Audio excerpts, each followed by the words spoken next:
There's a storage unit in Boca I'd been paying for since 2009, 17 years, over $69,000 in fees. I never once went inside to look at it. I built a business from nothing, lost everything at 31, built it again. You'd think a man who went through all of that would know what he needs and what he doesn't. You'd think. My name is Alan Rosen. I'm 68 years old. 2 years ago, Barbara and I drove to a storage facility in Boca Raton, the one I'd been paying $340 a month for since 2009, 17 years. I'm giving you that number because I want you to sit with it. $340 a month, 17 years. That's over $69,000 I spent on a locked room full of things I never went back to look at. Not once. Not furniture I was planning to use, not records I needed to reference, not something I missed or thought about between payments. The invoice came out automatically and I stopped reading it somewhere around 2015. That is not something a careful man does. I thought I was a careful man. When we opened the unit that morning, I saw furniture from an apartment we had in the 90s, file boxes from a company we sold in 2007, paintings still wrapped in moving blankets, equipment from a period in the business that had been over for 15 years, boxes still sealed with moving tape from an office I no longer had. I didn't recognize most of it. Not couldn't remember, it didn't register as mine, like someone had packed up a version of my life and I was standing at the door looking at it from the outside. Barbara was quiet for a moment. Then she said, "I didn't know we had all this." Neither did I. Here's what I've come to understand about accumulation. It doesn't happen on purpose. Nobody stands in their 30s and decides, "I'm going to spend the next 3 decades collecting things I'll never examine again." What happens is you move fast. You build fast. Things come in faster than you stop to look at them, and you tell yourself you'll deal with it later. And later becomes 9 years, becomes 17, becomes a line item on a bank statement you've stopped reading because you stopped noticing it was there. I don't give financial advice. I never have. But $69,000 for things I never once went back to look at is among the most expensive things I've ever ignored. I want you to understand that before we go further. I'm not telling you this story because I handled it well. I'm telling it because I didn't, and there's something in that worth examining. This isn't a video about decluttering tips. It isn't about how to organize your garage or what to donate versus what to sell. This is about what I found in that unit, what it meant, and why a man who thought he understood himself pretty well had 30 years of his own life stored in boxes he couldn't identify at first glance. I'm going to tell you the honest version, not the version where it works out cleanly and the lesson is neat and you feel better at the end. The honest version is more complicated and I think more useful. So there's this box, and I have to tell you about this box. We're about 3 hours in. Barbara and I have started to sort, keep, donate, get rid of. It's going slowly because I keep stopping and turning things over in my hands longer than makes sense.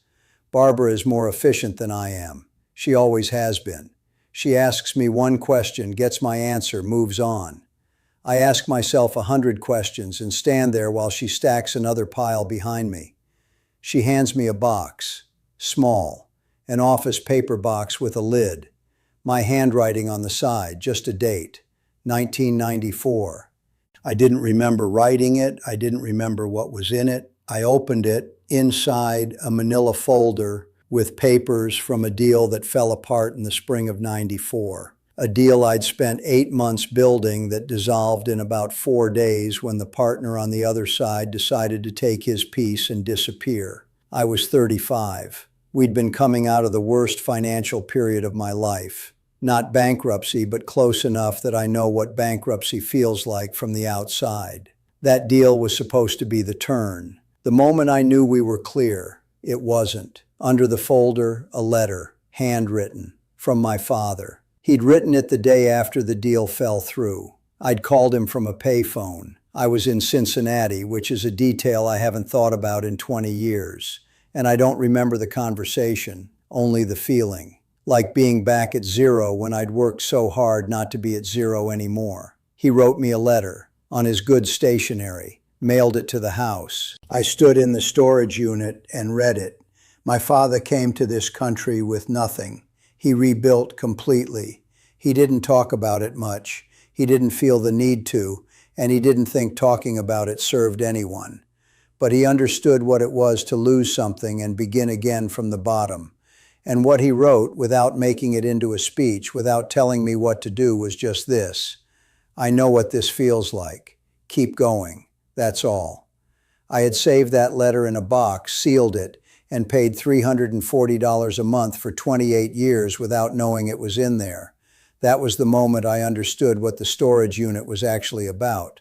Not furniture, not old files, not equipment I'd never use again. It was about holding the thread, making sure a version of myself I thought I'd moved past wasn't entirely gone, making sure someone still had the receipt. So I want to go through what we found, not all of it.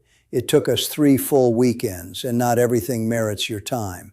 But the categories that mattered, what I held on to, what I let go of, and what I learned about why I'd been keeping any of it. The business records were the first real category and the most complicated. Files, contracts, financial statements going back to the early 90s, correspondence from deals, some that worked, more that didn't.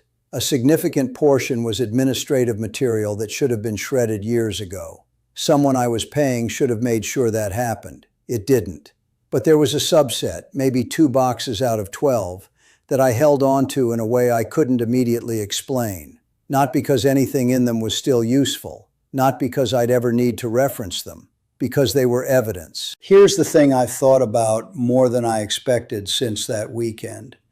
When you build something over 30 years and then deliberately step back from it, a question follows you. You don't always say it out loud, but it's there. Does any of it still count? The business runs without me. That's what I built it to do. I spent years designing an exit, making myself unnecessary, because I understood that a business that needs the founder is a liability you're carrying. So I built it not to need me. It worked.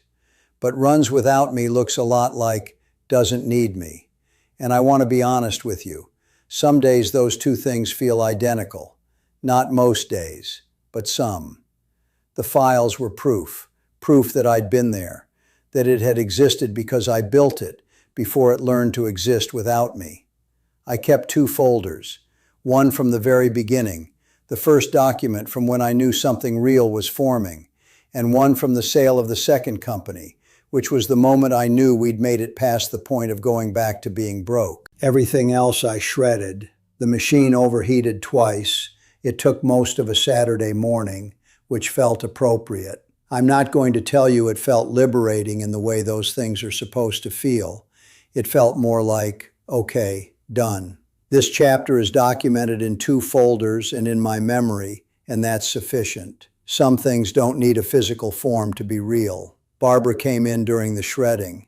She looked at the piles and said, "You're sure?" I said, "Yes." She said, "Okay," and she went back to the other room. That's how it works with us. She doesn't second guess. She checks once and then trusts the decision. The furniture was easier than I expected. Pieces from 3 different moves.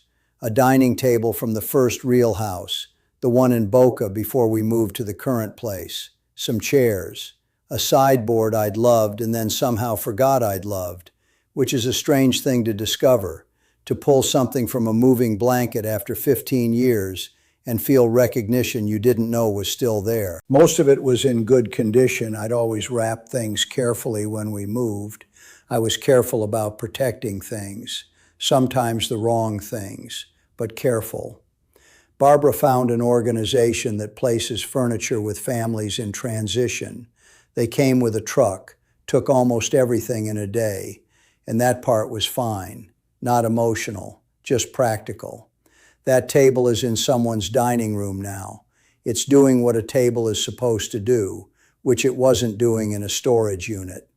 The art took considerably longer. Some of the paintings I'd bought because I genuinely responded to them. I knew it immediately when I saw them. Something was there. Some I'd bought because I was at a point in my life where I believed a successful man was supposed to have art, and I didn't always know the difference between those two reasons when I was making the purchase. I can tell the difference now. I couldn't always. The ones I'd bought because I actually liked them, I recognized them the moment they came off the blankets. Those came home. One of them I genuinely didn't realize how much I'd missed until I saw it again. The rest I had appraised. One turned out to be worth nearly 4 times what I'd paid for it, which is the kind of discovery you don't fully enjoy because it reminds you that you forgot you owned it for 15 years. A few were worth almost nothing. We sold what made sense, donated the rest to a school Rachel was connected with. I don't need to hold on to things I don't actually want just because I spent money on them. That sounds obvious. I want to be direct with you. It took me until 68 years old to act on it without reservation. The equipment was the category that surprised me most. Old computers, phones, modems, actual modems from a specific moment in technological history. A fax machine still loaded with paper, which tells you how fast we vacated that office. Some larger equipment from an operational period in the business.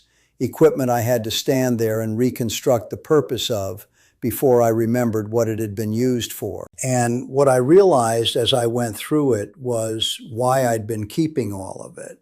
Letting the equipment go meant fully accepting something I'd been circling without naming. That the methods we used to build the business, the way we moved information, the way we communicated, the physical tools that made up a working day, were not just outdated, they were gone, replaced entirely by systems that work differently, that I barely understand, that Daniel could explain to me in 10 minutes at Thanksgiving, and I'd still be a step behind by the time dinner was served.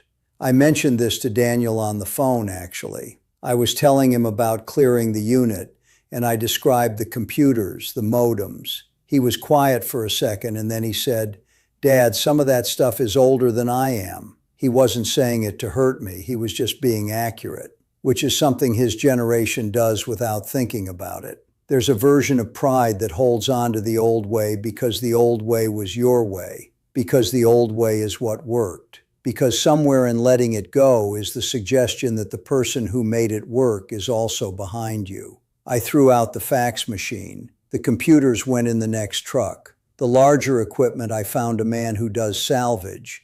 He drove up in a van and was genuinely grateful for it. I watched him load it and thought, good, someone will get use out of it. That's the right end for a thing. And then we came back to the box. I already told you what was in it, but I want to say the rest. After 3 weekends, after the shredding and the appraiser and the trucks and more decisions in a compressed amount of time than I'm usually comfortable with. After standing in that unit more times than I expected and having more feelings about it than I expected, I drove home with the letter. I had it framed. The handwriting is old. The paper has yellowed from sitting sealed for 28 years. It's on my desk now, next to the monitor, where I see it every time I sit down. Barbara looked at it for a long time when I put it up. Then she said, "That's what the whole unit was protecting." I think she's right. The furniture, the files, the equipment, the paintings, the $69,000 container was protecting one piece of paper from a man who is gone now, who wrote to his son that he knew what this felt like. Keep going. I didn't need 300 square feet of climate-controlled storage to protect that letter. I needed a frame. I've been thinking, since we cleared the unit, about what that whole exercise actually was. The financial return is real, $340 a month back into our lives, month after month. But that's the smallest part of it. What I think about is what I was doing psychologically by maintaining that unit for 17 years without examining what was inside it. I was preserving access to a previous version of myself, keeping a door open to a past that I thought I might need to walk back into someday. Some part of me believed that if the present became insufficient, if who I'd become wasn't enough, I could go back there and find proof that I had once been someone real, someone who had built something. The emergency never came. The unit sat there, locked, paid for, protecting things I didn't look at because looking at them would have forced me to acknowledge what they were. Evidence of a person I'd already moved past. Clearing it out didn't resolve that question, but it required me to face it directly. And there is a meaningful difference between carrying a question your whole life and finally turning around to look at it. And what I found, at the center of 30 years of accumulated things, was one piece of paper. From a man who didn't leave me money or property or anything I could inventory. He left me one sentence on his good stationery. Keep going. My father used to say that the things you can't get back are not always the things you think. He wasn't talking about money, though he knew the cost of losing it. He was talking about something else, something harder to name. I think I understand now what he meant. I don't have a clean ending for this one. I thought I would when I sat down to record it. I'm usually good at knowing where things land. But I've been doing this long enough to know that the videos that feel too resolved are the ones I trust the least, mine and everyone else's. And I didn't want to make you one of those. What I can say is this. I paid $69,000 to hold on to a version of myself that was afraid. And what turned out to be worth keeping from 30 years of that fear fit in a frame on my desk. That's the whole thing. I don't know what to add to it. Barbara asked me this morning, while I was reviewing the notes for this, whether I thought it would land. I said I wasn't sure. She said, "Say what you need to say. The people who want the quick version will find it." She's usually right about those things. She was right about this one too.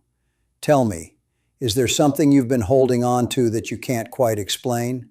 Not just stuff. Could be a habit, an expectation, a version of yourself you haven't fully let go of yet.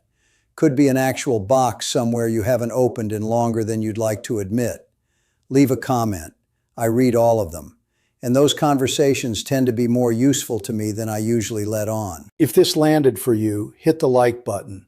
And if you know someone in the middle of a big transition right now, retirement or otherwise, someone carrying 30 years of accumulated weight around with them, send this their way. These are the conversations worth having out loud. We'll be back next week. Subscribe if you want to be there for it. Take care of yourselves.